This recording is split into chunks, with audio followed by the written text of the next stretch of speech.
ვიცი ჩემ შურებია ყოფილან სასულიერო პირები, რომლებზეც უთქვამთ ჩემთვის, რომ ის მუდმივად სიხარულის მდგომარეობაში. მას არაფერი არ ადარდებს, განსასწრელი მასზე არ მოქმედებს, თუ შეიძლება ასე ითქვას. ერთ-ერთ აი ესეთი ხუცესია, ერთ-ერთ უდოზე მითხრეს. უფალო მომეძალა, რათა სულიერი სიმშვიდე შევეღო ყოველ იმასაც მომიტანს დღევანდელი დღე.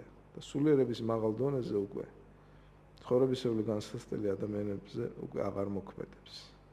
ის სხვა კატეგორიის ადამიანები არიან, მაგრამ არსებობენ ეგეთი. ასე ვთქვათ, ადამიანები. და დღევანდელ ადამიანს ამის შესახებ წარმოდგენაც არ აქვს. ეკლესიაში იყო და წარმოდგენა არ ქონდეს, როგორ უნდა ებრძოლო სასწორკვეთილებას, როგორ უნდა იყო ისე, რომ ნაკლებად იყო მოწყენილი. აი ეს ნიშნავს, რომ შენ სწორად ეკლესიურად არ გიცხოვრია, პირდაპირ გეუბნებით. ეკლესიაში იყო და ისევე